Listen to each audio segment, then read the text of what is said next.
कि वो तितली की तरह आई और जिंदगी को बाग कर गई, मेरे जितने नापाक थे इरादे उन्हें भी पाक कर गई। कि किसी का जिस प्रेजेंस ऐसा होता है ना कि इससे लाइट हो जाती है कि अरे हाँ, कि किसी शख्स के बारे में आप कुछ और सोच ही नहीं सकते। वो इतना प्लेटोनिक है वो प्यार, वो इतना प्योर हो जाता है कि आपको कोई और ख्याल ही नहीं आता। इसीलिए शेर है कि वो तितली की तरह आई और जिंदगी को बाग कर गई, मेरे जितने नापाक थे इरादे उन्हें भी पाक कर गई। फिर जब थोड़ी बात होने लगी, जब थोड़ी बातचीत होने लगी, उन्होंने अपनी तरफ से हिंट दी होंगी, उन्होंने पता नहीं कितनी उठाई कितनी नहीं उठाई, तो उसके लिए एक शेर, एक मतलब ये है कि बहुत मासूम लड़की है। कितनी? बहुत, कि बहुत मासूम लड़की है, इश्क की बात नहीं समझती, जाने किस दिन में खोई रहती है मेरी रात नहीं समझती। कि बहुत मासूम लड़की है, इश्क की बात नहीं समझती, जाने किस दिन में खोई रहती है मेरी रात नहीं समझती। और हाँ सही बात है तो कहती है। देखिए बातचीत इनकी चालू हो चुकी है अब, ठीक है, कि हाँ सही बात है तो कहती है, अल्फाज समझ लेती है, जज्बात नहीं समझती। अब क्या कि जब इंसान को प्यार होता है ना, तो वो हर चीज लिखना चाहता है कि यहाँ लिख दूं, वहां लिख दूं, वहां लिख दूं। इसमें सबसे ज्यादा जो गलत इस्तेमाल होता है वो किसी नोटबुक का आखिरी पन्ना है। तो उसके लिए एक शेर कहा है कि हर एक नोटबुक के पीछे, हर एक नोटबुक के पीछे कुछ ना कुछ खास लिखा है। कि हर एक नोटबुक के पीछे कुछ ना कुछ खास लिखा है, कुछ इस तरह से मैंने तेरे मेरे इश्क का इतिहास लिखा है। कि हर एक नोटबुक के पीछे कुछ ना कुछ खास लिखा है, कि हर एक नोटबुक के पीछे कुछ ना कुछ खास लिखा है, कुछ इस तरह से मैंने तेरे मेरे इश्क का इतिहास लिखा है। और तुम दुनिया में चाहे जहां भी रहो, कि तुम दुनिया में चाहे जहां भी रहो, अपनी डायरी में तो मैंने तुम्हें पास लिखा है। हर एक नोटबुक के पीछे कुछ ना कुछ खास लिखा है। फिर साहब कहानी बढ़ी, थोड़ी बातचीत और बढ़ी उनकी, थोड़ा इश्क और पनपा, तो शायद मेरे ख्याल से हो गया होगा थोड़ा सा मामला सेट। तो उस वक्त शेर कहा है कि बताने की बात तो नहीं है पर बताने दोगी क्या। कि बताने की बात तो नहीं है पर आप बताने दोगी क्या। इश्क बेपनाह है तुमसे, एक बार जताने दोगी क्या। कि बताने की बात तो नहीं है पर बताने दोगी क्या। इश्क बेपनाह है तुमसे, एक बार जताने दोगी क्या। और तुम नदी तुम पहाड़ तुम तितली तुम आसमान हो मेरा। कि तुम नदी तुम पहाड़ तुम तितली तुम आसमान हो मेरा। एक डिबिया में सिंदूर रखा है हमारे पास, तुम लगाने दोगी क्या। अब हुआ ठीक से जवाब आया नहीं, तो डायरी थोड़ी और आगे बढ़ी। तो उन्होंने कहा कि तुमसे मिलके बात करते हैं, मिलके बात करते हैं, मिलके बात करते हैं, पर वो मुलाकात हो ही नहीं रही है, वो मौसम बन ही नहीं रहा है, वो शहर में नहीं है, शायद ऐसा कुछ हो रहा होगा। वो शेर है, तो उसमें लिखा था कि तेरी फुर्सत के इंतजार में रहता हूं, मैं परदेश में रहकर भी प्यार में रहता हूं। कि तेरी फुर्सत के इंतजार में रहता हूं, मैं परदेश में रहकर भी प्यार में रहता हूं।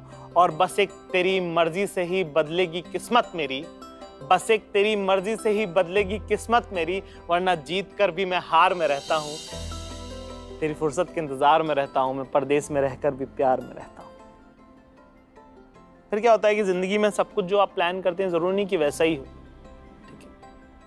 फिर जो है वो मुलाकात और डिले होती जा रही है, बातचीत हो ही नहीं रही है, और आप जो है इश्क में पढ़ते ही चले जा रहे हैं, प्यार में जो है आप घुसते ही चले जा रहे हैं। तो कहा है कि तेरे मिलने के वादे पे यकीन है मुझे, कि तेरे मिलने के वादे पे यकीन है मुझे, मगर तू रास्ते में रुकता बहुत है। कि तेरे मिलने के वादे पे यकीन है मुझे, मगर तू रास्ते में रुकता बहुत है। जैसे अंदरूनी कोई घाव दिखता भले ना हो, मगर यहाँ दुखता बहुत है। कि तेरे मिलने के वादे पे यकीन है मुझे, मगर तू रास्ते में रुकता बहुत है। जैसे अंदरूनी कोई घाव दिखता भले ना हो, मगर यहाँ दुखता बहुत है। और मुझे गुड नाइट कहने के बाद भी ऑनलाइन रहना तेरा, कि मुझे गुड नाइट कहने के बाद भी ऑनलाइन रहना तेरा। समझा लेता हूँ खुद को, मगर इधर चुपता बहुत है। तेरे मिलने के वादे पे यकीन है मुझे, मगर तू रास्ते में रुकता बहुत है। और एक तो लॉकडाउन में ये प्रॉब्लम हो गया ना कि सब कुछ फ़ोन पे ही है, सब कुछ वीडियो कॉल पे ही है, और कई बार ये होता है इतना ज़्यादा प्रेशर है प्यार के प्लेटोनिक होने पे कि कुछ और हो ही नहीं पाता है उसमें। तो एक नज़्म है, कहा है कि रूहानी इश्क, ये एंटी रूहानी इश्क नज़्म है बाय द वे। कि बहुत हुआ रूहानी इश्क, अब के तो मिलना है तुमसे। कि बहुत हुआ रूहानी इश्क, अब के तो मिलना है तुमसे। गजलें और कविताएं नहीं पढ़नी है, छूना है तुमको। कि बहुत हुआ रूहानी इश्क, अब के तो मिलना है तुमसे। कि मुझे मेरी हथेलियां तुम्हारे हाथों में चाहिए, सीने से लगाना है तुमको, बाहों में भर लेना है, माथा चूम लेना है तुम्हारा, और फोन पर तो बिल्कुल बात नहीं करनी है। मुझे तुम्हारी पलकों को बंद होते और खुलते देखना है, खुशबू महसूस नहीं करना है, हाथ थामना है तुम्हारा, जुल्फों से खेलना है, कुछ काम बताना है तुमको, और तुम्हारे उठकर जाने से पहले कलाई से पकड़कर दोबारा बैठा लेना है। बहुत हुआ रूहानी इश्क, अब के तो मिलना है तुमसे। तो अब जब कहानी थोड़ी आगे बढ़ती है, तो उसमें जब पहली बार मुलाकात होती है और कोई तुमसे जब प्यार करता है ना, तो ऐसा लगता है कि जैसे तुम्हें, आई डोंट थिंक सो कि उससे खूबसूरत कोई एहसास है। इसीलिए शायद सारी दुनिया में सब लोग इतनी मोहब्बत की बातें करते हैं। तो सब लोग मुझे कहते हैं कि अरे आप बड़े सख्त लौंडे हो, ये वो फलान ढिमका। मैं कहना चाहता हूँ कि साहब बहुत पिघले तब जाके सख्त हुए, ठीक है। तो ये पिघलने की कहानियाँ हैं जो आपको सुना रहा हूँ। कहा है कि मुझे दोज़ख से उठाकर जन्नत के साथ रख दिया, कि मुझे दोज़ख से उठाकर जन्नत के साथ रख दिया। उसने शर्ट पर चूमा और फिर गाल पर हाथ रख दिया। कि मुझे दोज़ख से उठाकर जन्नत के साथ रख दिया। दोज़ख मतलब नर्क होता है, ज़्यादातर लोगों को मेरे ख्याल से पता होगा। कि मुझे दोज़ख से उठाकर जन्नत के साथ रख दिया। उसने शर्ट पर चूमा, फिर गाल पर हाथ रख दिया। और हमें भी नुमाइश की तलब थी बहुत, हमें भी नुमाइश की तलब थी बहुत। उसने मेरा हाथ थामा और फिर हाथ पर हाथ रख दिया। उसने दोज़ख से उठाकर जन्नत के साथ रख दी। जब जिंदगी में आपकी कहानी आगे बढ़ती है ना, तो एक शेर है कि ज़रूरी नहीं कि हर बार हर चीज़ मुकम्मल हो।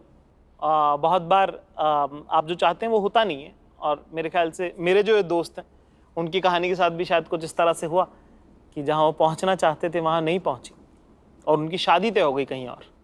तो जब आप प्यार करते हो तो आपको ऐसा लगता है कि यार इस शख्स पे मैंने इतना वक्त बिताया है, तो इनकी ज़िंदगी में जो नया आदमी आएगा, जो भी इंसान आएगा, उसको यार मैं बता देता हूँ ना कि मैंने क्या क्या सीखा है, ताकि को ह्यूमन हिस्ट्री का टाइम और वेस्ट ना हो, कि हम होमो सेपियंस एक दूसरे की मदद कर सकते हैं।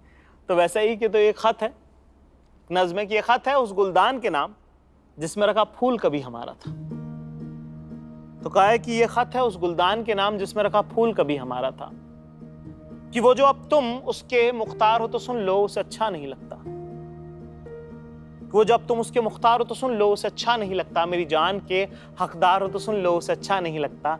कि वो जो जुल्फ बिखेरे तो बिखरी न समझना, कि वो जो जुल्फ बिखेरे तो बिखरी न समझना। अगर जो माथे पे आ जाए तो बेफिक्री न समझना।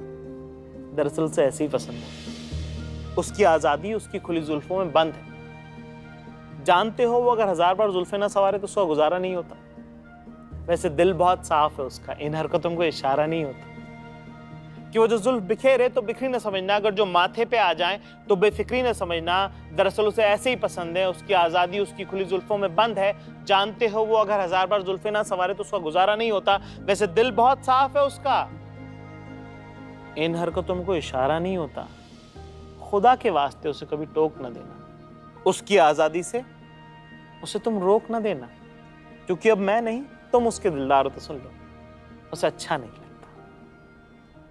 फिर क्या होता कि बीच में पैचअप हो गया साहब, है ना, थोड़ी बातचीत होने लग गई, थोड़ा मुलाकात बढ़ गई फिर से। तो आप बात करते हो तो आप हर तरह की बात करते हो ना। तो उस वक्त एक शेर ऐसा लिखा था, कहा था कि मैंने नहीं लिखा था, मेरे दोस्त ने लिखा था। कहा था कि कभी कभी सोचता हूं कि वो सब कुछ बता दूं तुमको जो इस दुनिया के बारे में समझ लिया है मैंने। कि कभी कभी सोचता हूं कि वो सब कुछ बता दूं तुमको जो इस दुनिया के बारे में समझ लिया है मैंने। फिर सोचता हूं कि क्या करोगी जानकर, हम दोनों के हिस्से का तो समझ लिया है ना मैंने। तुम तो ये बताओगे सूट कहां से लिया तुमने। और क्या होता है कि कई बार आपने किसी शख्स पे इतना वक्त लगाया है और वो ऐसे बिहेव करेंगे जैसे कुछ हुआ ही नहीं था, मतलब कुछ इतना खास गुजरा नहीं है। तो उसी बात के लिए एक शेर कहा था कि वो रिश्ता मेरे लिए 2 का पहाड़ा, जैसे 2 1 2 2 2 4, कि वो रिश्ता मेरे लिए 2 का पहाड़ा और उसके लिए 17 का टेबल हो गया। कि वो रिश्ता मेरे लिए 2 का पहाड़ा, उसके लिए 17 का टेबल हो गया है।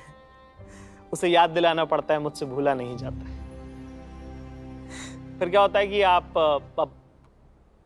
दो लोग जब होते हैं रिश्ते में, तो वो जो है आसमान में आंख बंद करके उड़ने की तरह होता है, ठीक है। एक दूसरे पे उतना भरोसा आपको करना पड़ता है, और ऐसे में अगर एक शख्स आंख खोलकर लेफ्ट टर्न ले ले तो बहुत दिनों बाद आपको पता चलता है, ठीक है, कि उन्होंने जिंदगी में अलग फैसले लिए और वो आगे बढ़ गए।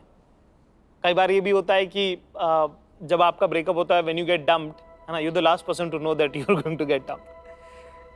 तो उसी एहसास के साथ एक शेर लिखा है, कहा है कि ख्वाबों की दीवार भरे बाजार में टूटी देखी है, ख्वाबों की दीवार भरे बाजार में टूटी देखी है, मैंने अनजान बुलेट के बगल में तेरी स्कूटी देखी है। और जब पहली बार आप ऐसा कुछ देखते हो तो आपको बड़ा गुस्सा आता है। उस वक्त एक नज्म मैंने कही थी, जो बहुत, मैं आज पूरी तो नहीं पढ़ूंगा, थोड़ी सी पढ़ता हूं। कहा था कि मेरे कुछ सवाल हैं जो सिर्फ क़यामत के रोज पूछूंगा तुमसे, कि मेरे कुछ सवाल हैं जो सिर्फ क़यामत के रोज पूछूंगा तुमसे, क्योंकि उसके पहले तुम्हारी और मेरी बात हो सके इस लायक नहीं हो। आगे की नज्म कहीं और ढूंढ लीजिएगा आप। उसके बाद अगला शेर पढ़ना। हर बार आपको ऐसा लगता है कि, क्योंकि इमोशंस है ना, कभी आपको बहुत प्यार आएगा, कभी बहुत घृणा होगी, कभी गुस्सा आएगा। शायरी ऐसी चीज है, वो सब अकोमोडेट करने को तैयार है, वो सब लेने को तैयार है।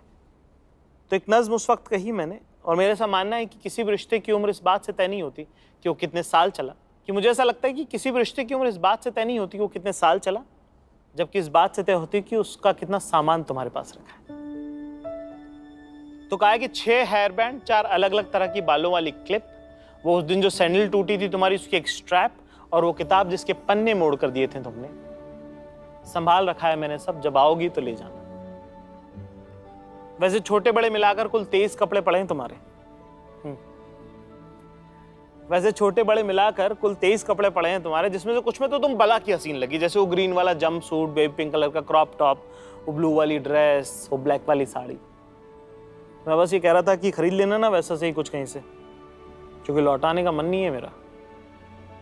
नहीं, मजाक कर रहा हूं, संभाल रखा है मैंने सब, जब आओगी तो ले जाना। वैसे कुछ हिसाब भी देना था तुमको, तो तुम्हारी और मेरी तस्वीर वाला कॉफी मग, उसका हैंडल मुझसे टूट गया है। चेक वाली शर्ट 2 हफ्ते से मिल नहीं रही है, ब्लू वाली शर्ट धोबी ने जला दी, घड़ी खोई नहीं है, बंद हो गई थी इसलिए उतार कर रख दी है, चश्मा और ईयरफोन्स जल्दबाजी में एयरपोर्ट पर छूट गए, बहुत ढूंढे पर नहीं मिले। पर वो गुलाब के फूलों का गुलदस्ता, तुम्हारी कार पार्किंग की पर्चियां, और टिश्यू पेपर जिस पर तुमने पहली बार अपना नंबर लिख कर दिया था, तुम्हारे लिपस्टिक के निशान वाला पेपर कप, वो तुम्हारे मोरपंख वाले झुमके, और मैं,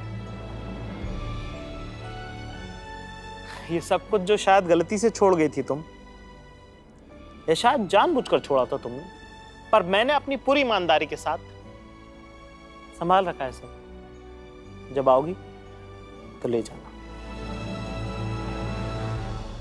और आखिर में बस यही कहना चाहूंगा कि मतलब हर दौर का इश्क अपनी तरह से मुकम्मल ही होता है मेरे ख्याल से। जो जितना जिस वक्त जैसा रहा वो ठीक ही था, है ना, कोई हीरो नहीं है, कोई विलन नहीं है, है ना, किसी ने किसी के साथ गलत नहीं किया हुआ है। पर हाँ, कि एक वो टीस तो रही जाती है, और ना वो चीज़ें आपको हर जगह, बाजार में हर जगह आपको दिखता है बार बार। तो ऐसे एक शेर कहा है कि यूं तो भूले हैं हमें लोग कई पहले भी बहुत से, कि यूं तो भूले हैं हमें लोग कई पहले भी बहुत से, पर तुम जितना उनमें से कभी कोई याद नहीं आया। इसी तरह का एक शेर और कहा था कि कितना तन्हा है ये नया शहर, कि देखो तुम्हारी यादें तक नहीं है यहाँ।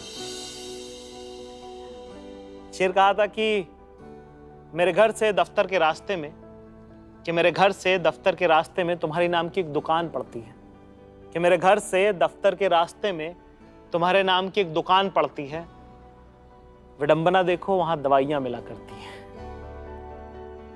विडंबना मतलब आयरनी। और एक आखिरी शेर के साथ आज की महफिल मेरी तरफ से बरहम जश्न तो जारी है। कहा है कि बेवजह बेवफाओं को याद किया है, बेवजह बेवफाओं को याद किया है, गलत लोगों पे बहुत वक्त बर्बाद किया है। बहुत बहुत शुक्रिया, शब्बा खैर। मेरा नाम जाकिर खान और आप देख रहे हैं इंडिया शायरी प्रोजेक्ट।